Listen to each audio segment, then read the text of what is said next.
এজন্য আজকালকার যুবক জান্নাতে যাওয়ার জন্য খুব বেশি আমল করা তার লাগবে না, অনেক নফল তার লাগবে না, শুধুমাত্র হারামগুলো থেকে নিজেকে বাঁচিয়ে ফেলতে পারলে জান্নাতুল ফিরদাউসের উঁচু মাকামে তার জায়গা হয়ে যাবে। ইত্তাকিল মাহারিমা তাকুন আবাদান নাস, তাহলে তুমি বড় ইবাদতকারী হিসেবে গণ্য হবে। ওয়ারদা বিমা কাসামাল্লাহু লাকা তাকুন আগনান নাস, আল্লাহ তাআলা তোমার বরাদ্দে যা দিয়েছেন সে বরাদ্দ পাওয়ার পরে তুমি খুশি হয়ে যাও, তুমি ওটাতে সন্তুষ্ট হয়ে যাও, তাহলে তুমি গোটা মানব জাতির মধ্যে সেরা ধনী হিসেবে পরিগণিত হবে। সেরা ধনী, ধনীকে যার অভাব নাই, তাই না? কেন ধনীকে যার কি নাই? অভাব দুই রকম, এক রকমের অভাব ধনের অভাব, আরেক রকমের অভাব মনের অভাব। বলেন না কেন? হাজার হাজার হাজার লক্ষ কোটি বিলিয়ন ডলারের মালিক হওয়ার পরেও তার স্বাদ মিটতেছে না, তার আরো লাগবে, আরো লাগবে, আরো লাগবে। তো সে কি বলেন হাজার কোটি টাকার মালিক হওয়ার পরেও আসলে কি অভাব মুক্ত হয়েছে, না এখনো অভাবেই আছে? আরেকজন ব্যক্তির কাছে কিছুই নাই, মাথার উপরে চাল নাই, বাড়িতে খাবারের জন্য চুলা নাই, চাল চুলা নাই, এত গরিব, কিন্তু তারপরেও তার মনের ভিতরে শান্তি, আমার আল্লাহ আমাকে যা দিচ্ছেন তাতে আমি খুশি, চলে যাচ্ছে। এই দুনিয়াতে কয়দিন থাকবো? এখানে তো বেশি দিন থাকবো না, আসল জগৎ সামনে আছে। অতএব আল্লাহ আমাকে যা দিয়েছেন তাতেই আমি খুশি, আমার অনেক ধন দৌলতের দরকার নাই। হ্যাঁ, চেষ্টা তদবির তো হালাল কামাইয়ের জন্য করতেই হবে। চেষ্টা তদবির করার পরে, হালাল উপায়ে চেষ্টা করার পরে বরাদ্দে যা আসে, কপালে যা আসে, ভাগ্যে যা আসে সেটার উপরেই খুশি হয়ে যাওয়া। কি অর্থ? তোমার আরেক ভাই 1 ঘন্টা কষ্ট করে 10,000 টাকা কামায়, আর তুমি 10 দিন চেষ্টা করে 1,000 টাকা কামাও। তুমি তাকে নিয়ে হিংসা করো না, কারণ বন্টনটা করেছেন কে? আরো আসতে কে করেছেন? অনাস্থা জানিও না, ওনার বন্টনের উপর অনাস্থা জানিও না, বরং তুমি খুশি থাকো, আমার আল্লাহ তাকে যা দিয়েছেন তাতে আমার কোনো অসুবিধা নাই, আমাকে যা দিয়েছেন তার উপরে আমি খুশি, তার উপরে কোনো হিংসা আমার নাই, তার সাথে কোনো হিংসা নাই। তাহলে বলেন দেখি, মনে শান্তি থাকবে কি থাকবে না? কিছু না থাকলেও মনের মধ্যে শান্তি। তাকুন আগনান নাস ওয়ারদা বিমা কাসামাল্লাহু লাকা তাকুন আগনান নাস, আল্লাহ তোমার ভাগ্যে যা বন্টন করে দিয়েছেন তার উপরে তুমি সন্তুষ্টি ঘোষণা করো, তুমি খুশি হয়ে যাও, তুমি রাজি হয়ে যাও, তাহলে তুমি সেরা ধনীতে পরিণত হবে। তোমার চেয়ে বড় ধনী আর কেউ নাই। যাকে আল্লাহ যা দিয়েছেন তার উপরে যদি সে সন্তুষ্ট থাকে, আলহামদুলিল্লাহ আমি খুশি, তাহলে আর কোনো পেরেশানি থাকবে? আসতে বলেন। হ্যাঁ, চুরি চামারিতে যাবে, ছিনতাই চাঁদাবাজিতে যাবে, হ্যাঁ, সুদ ঘুষের পথ ধরবে, রাতারাতি দ্রুত ধনী হওয়ার রাস্তা দেখবে। আসল শান্তি, আসল ধন, আসল ধনী হওয়া হলো মনের ধনী। ধনের ধনী আসল নয়, মনের ধনী আসল। নবীজি এখানে মনের ধনী হওয়ার ব্যাপারটি আমাদেরকে সকলকে জানিয়ে দিয়েছেন। একজন ব্যক্তি যখন অনেক টাকা পয়সার মালিক হয়, তখন সে মনে করে আমাকে রব্বুল আলামিন ওসমান ইবনে আফফান এবং আব্দুর রহমান ইবনে আওফ রাদিয়াল্লাহু তাআলা আনহুমার মতো নিয়ামত দান করেছেন। তারা যেমনি ভাবে তাদের ধন দৌলত দিয়ে জান্নাত লাভ করেছেন, জান্নাতের উঁচু মাকামে নিজের জায়গা বরাদ্দ করেছেন, আমাকেও তাই করতে হবে, সে খুশি। আরেক ব্যক্তির কাছে কিছু নাই, কিছু না থাকা সত্ত্বেও সে খুশি, কিয়ামতের দিন আমার হিসাব কম হবে, সময় কম লাগবে। হাদিস শরীফের মধ্যে আসে 2 ব্যক্তি, হাদিসটা বোঝার জন্য আগে উদাহরণটা বুঝে নিয়ে, 2 ব্যক্তি মনে করেন সমান ইবাদতকারী, 2 ব্যক্তির ইবাদত কি সমান, এরকম 2 ব্যক্তি দুনিয়া থেকে যাবার পরে কিয়ামতের দিন উঠেছে। তাদের মধ্যে একজন ছিল ধনী আর একজন ছিল গরিব। নবীজি বলেন, ধনী ব্যক্তি জান্নাতে যখন যাবে তারও 500 বছর আগে গরিব ব্যক্তি জান্নাতে গিয়ে আরাম করবে। তাহলে দুনিয়াতে ধন না থাকার কারণে তার মধ্যে কোনো অভাববোধ থাকবে না, সে শান্তিতে থাকবে, আমার কিয়ামতের দিন হিসাব নাই।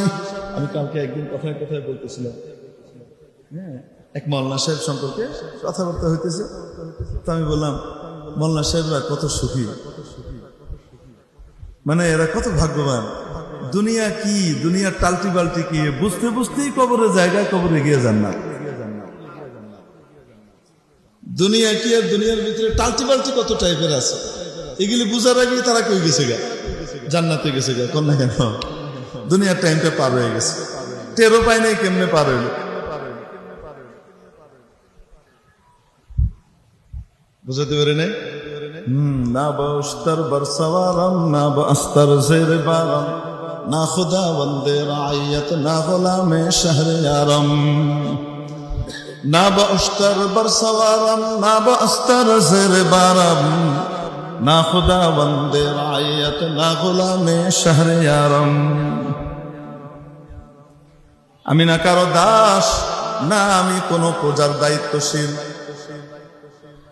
না আমি রাজা, না কারো গোলাম, কোনটাই না। আমি যদি গোলামি করি একমাত্র কার গোলামি করি, এই করতে করতে দুনিয়া থেকে চলে গেছে দিনদার মানুষ, আলেম ওলামার সোহবতে থেকে, আল্লাহ ওয়ালাদের সংস্পর্শে থেকে দুনিয়া নিজের জীবনের মধ্যে পরিবর্তন নিয়ে এসেছে। ইঞ্জিনিয়ার সাহেব, ডাক্তার সাহেব, ব্যারিস্টার সাহেব, মিনিস্টার সাহেব, বড় শিল্পপতি সাহেব, ব্যবসায়ী সাহেব, দোকানদার সাহেব, কাঁচামালের ব্যবসায়ী, কৃষক সাহেব, দিনমজুর সাহেব, নিজের জীবনটাকে ইসলাম অনুযায়ী করে ফেলেছে, আল্লাহর হুকুম নবীর তরিকায় চালিয়ে ফেলেছে। বুঝতে না বুঝতে দুনিয়া থেকে বিদায় নিয়েছে, সোজা জান্নাতে যে বসে আছে। আলা ইল্লিনে রূহ যে আরাম করছে, শান্তি করছে। বুঝাতে পারি নাই। এক ছেলে, এক বাবা তার দুই ছেলেকে, বহু আগের কথা, ওই মনে করেন যখন 1 টাকা দিয়ে 1 মণ চাল পাওয়া যেত, ওই সময়কার কথা। এক ছেলেকে বাপ দিছে 50 টাকা, আরেক ছেলেকে দিছে 2 টাকা, দিয়ে কিছু যাও তোমরা ঘুরে আসো। 50 টাকা ছেলে খুব খুশি, সেকে বাবা আসলে ইনসাফ ফলা, উনি বুঝেন কারে কি দিতে হয়। আর 2 টাকাওয়ালা কয় মনে মনে, বেয়াদবি তো করতে পারতেছে না, আব্বা এটা কি করলেন, সামান্য একটু ইনসাফ তো করা দরকার। 25 না দেখ, 50 না দেখ, 40 তো দিতে পারতো, আব্বা 2 টাকা দিল, ঠিক আছে আব্বা যা দিছে সেটার উপরেই খুশি। তো দুজন বেড়ায় আসছে রাতের বেলা, বাবে কয় এই এদিকে কই যাস, বেড়ায় এলাম, এখন রেস্ট নিব। রেস্ট পরে আগে হিসাব দে। এখন 50 টাকাওয়ালা হিসাব দেয়, 10 আনা দিয়ে গেছি, তারপরে ওখানে 4 আনা চানাচুর খাইছি, তারপরে 8 আনা রেই খাইছি, তারপরে এই করে 1.5 ঘন্টা 2 ঘন্টা লেগে গেছে 25 টাকার হিসাব দিতে। বাকিটি মনেই করতে পারতেছে না, গেল কই বাকিটা। তো 2 টাকাওয়ালা কয় আব্বা ওর যা দশা আমি দেখতেছি, ও তো সকাল বাজাইব, তারপরে মনে হয় 50 টাকা শেষ করতে পারবো না। আমার বন্ধুরা সব এই যে ব্যাডমিন্টন লয়ে খারাপ হয়েছে, কি করবো আব্বা, আপনি আমার হিসাবটা আগে লন, ওরটা পরে লেন, স্টপ করেন ওরটা। ওরটা তো এমনি স্টপ হয়ে বেরিয়েছে, আচ্ছা মাঝখানে আমারটা লয়ে লন। জানে মে 8 আনা, আনে মে 8 আনা, জানে কো 8 আনা, আনে কো 8 আনা, যেতে লাগছে 8 আনা, আসতে লাগছে 8 আনা, গেছে কয় টাকা? 1 টাকা। 8 आने का दाब, 8 आने की आइसक्रीम, 8 आने का दाब, बस हिसाब साफ। 8 आनार खाইছে আইসক্রিম, 8 আনার খাইছে ডাব, 2 টাকার হিসাব সাফ। হ্যাঁ ছুটি পেয়ে গেছে, হ্যাঁ গিয়ে বন্ধু বান্ধব লয় খেলে, আর 50 টাকাওয়ালা ধনী মেয়ে বয়ে দিছে, বয়ে কি করতেছে বুঝেন কি বলি? রব্বুল আলামিনের জন্য নবীদের মাধ্যমে জানালেন ওয়ারদা বিমা কাসামাল্লাহু লাকা তাকুন আগনান নাস। তোমাকে মাওলা যা কিছু দান করেছেন, যা বন্টন করেছেন তোমার ভাগ্যে, সেটির উপরে তুমি সন্তুষ্ট হয়ে যাও, গোটা মানব জাতির মধ্যে সেরা ধনী হয়ে যাবে। ওয়াহসিন ইলা জারিকা তাকুন মুমিনা, তোমার প্রতিবেশীর সাথে সদ্ব্যবহার করো, তাহলে ইমানদার হতে পারবা। কত বিশাল সামাজিক বিজ্ঞান নবীজি আমাদেরকে শিখিয়েছেন।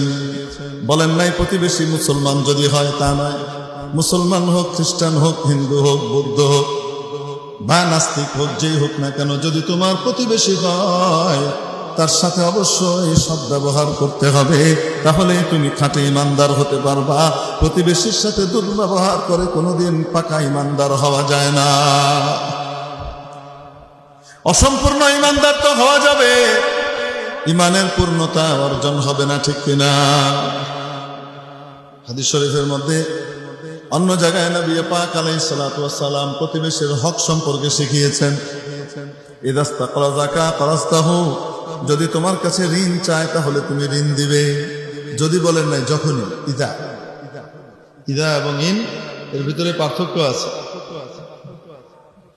ইদাস্তাকরাজাকা কারাস্তাহু, তোমার কাছে যখন সে ঋণ চাবে ঋণ দিবা।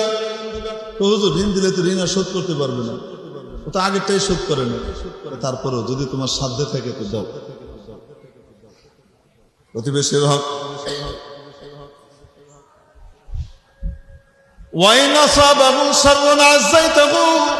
তার যদি কোনো দুঃসংবাদ আসে, কোনো সমস্যা হয়, তাহলে তুমি তাকে সমবেদনা জানাও। ব্যবসায় লস করেছেন, কোনো সমস্যা নাই, লস সবাই করে। 2023 দুর্ভিক্ষ 80 করবেও সবাই বলতেছে। অতএব যদি আমার পেটেও খাবার থাকে, আপনার পেটেও খাবার থাকবে, কোনো চিন্তা করেন না। ব্যবসায় লস সবাই করে, লস করার মাধ্যমে সে উপরে উঠে, কোনো সমস্যা নাই। আমার ছেলে মেয়েদের পেটে যদি খাবার থাকে, আপনার ছেলে মেয়েদের পেটেও খাবার থাকবে, চিন্তা করেন না।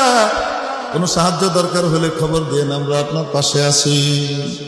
ওয়াইন আসাবাহু শাররুন আযাইতাহু ওয়াইন আসাবাহু খায়রুন হান্নাতাহু, যদি কোনো সুসংবাদ আসে তাহলে তুমি মোবারকবাদ জানাও। এটা করো না, এটা করো না, এটা করো না। তোমার প্রতিবেশীর ছেলের বিয়ে ঠিক হয়েছে, সবাইকে দাওয়াত দিছে, তোমার কাছে কার্ড এখনো আসে নাই, মেজাজ খারাপ, দেহি তোর বিয়া কেমনে হয়। তো বেকারে দাওয়াত দেশ, আমারও দেশ নাই, আমার মুহে দেশ, সবাই কার্ড দেশ, আমার মুহে দেশ, তোর বিয়া করাই দিতেছে। এরকম মানুষ আছে না নাই? আল্লাহ নবী বলেন, না না না না না, বরং কি করণীয়? কোন সুসংবাদ পেয়েছো, তোমার প্রতিবেশীর কাছে কোনো সুসংবাদ এসেছে, ভালো খবর এসেছে, সে তোমাকে কিছু বলার আগেই তুমি তাকে মুবারকবাদ জানাও। বড় আনন্দের বিষয়, বাজানের বিয়ে ঠিক হয়েছে, মামুনের বিয়ে ঠিক হয়েছে, যে কোনো রকমের সাহায্যের জন্য বলবেন, আমরা সব সময় আছি। মেহমান টেমান আসলে আমাদের বাড়িতেও আপনারা বসাইতে পারেন, কোনো অসুবিধা নাই। বুঝেন না কেন? হ্যাঁ, ولا ترفع جدارك فوق جدار جارك فتسد ريحه, তোমাকে আল্লাহ টাকা পয়সা দিয়েছে, ধন দৌলত দিয়েছে, তুমি বড় বাড়ি বানাতে পারো, তোমার প্রতিবেশীর সেই ক্ষমতাটা নাই। তুমি তোমার প্রতিবেশীর পাশে বাড়ির দেয়ালটা এতটা উঁচু করে দিও না, এত উঁচু করে দিও না যে তার আলো বাতাস বন্ধ হয়ে যায়। সেও যেন বাতাস পায়, সেই ব্যবস্থা করে তারপরে তুমি উঁচু করতে পারো। যদি উঁচু করতেই হয় তাহলে তার আলো বাতাস যেন পুরো বন্ধ না হয়। বলেন না কেন? হ্যাঁ, আমার সীমানা যদ্দূর আছে, ব্যাগটি লইয়া তারপরে বানাই, তোর আলো বাতাস আইলো কি আইলো না, আমার কি আয় যায়? নবীজি কয়, নো, তুমি এখনো পাকা ইমানদার হও না। বড় বাড়ি বানানো নিষেধ না, উঁচু বাড়ি বানানো নিষেধ না, কিন্তু প্রতিবেশীর আলো বাতাস বন্ধ করে দেওয়া, বাতাস বন্ধ করে দেওয়া, এটা ঠিক নয়। ঠিক কি ঠিক না? ওইভাবে আলাদা করে তারপরে বানাতে হবে। ওয়ালা তুদি জারাকা বিরিহি কিদরিক, তোমার বাড়িতে ভালো খাবার রান্না হয়েছে, তার সুঘ্রাণ চারিদিকে মৌ মৌ করে ছড়িয়ে বেড়ায়, তোমার হাড়ির সুঘ্রাণ দিয়ে তোমার প্রতিবেশীকে তুমি কষ্ট দিও না। তাহলে কি করবে? যদি তুমি ভালো খাবার রান্না করো, নবীজি শিখান, তোমার প্রতিবেশীর বাড়িতেও সামান্য কিছু বাটিতে করে পাঠিয়ে দাও। ইয়া রাসূলুল্লাহ, আমাদের মধ্যে সকলের তো এই ক্ষমতা নাই, ভালো খাবার যা তাই তৈরি করেছি তা প্রতিবেশীর বাড়িতেও পাঠিয়ে দিব, তাহলে তো আমাদের টান পড়বে, এত ক্ষমতা তো নাই। নবীজি শিখিয়ে দিলেন, শোনো, আকসিরিল মারাকাফি, তার ভিতরে তুমি কি করে দাও, শুরুয়া বাড়িয়ে দাও, ঝোল বাড়িয়ে দাও, তাহলে তরকারি অনেক বেড়ে যাবে। একটা বাটিতে করে পাঠিয়ে দিয়েছো, ঝোল দিয়ে 2টা আলু আর 1 টুকরা গোশত দিয়ে পাঠিয়ে দিয়েছো, হয়ে গেছে। ঠিক ঠিক না? নবীজি বলেন, প্রতিবেশীর সাথে সৎ ব্যবহার করো, তাহলে তুমি খাঁটি ইমানদার হতে পারবে।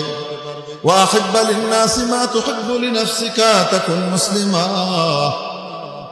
তুমি নিজের জন্য যা পছন্দ করো সকল মানুষের জন্য তা পছন্দ করো, তাহলে তুমি খাঁটি মুসলমান হতে পারবে।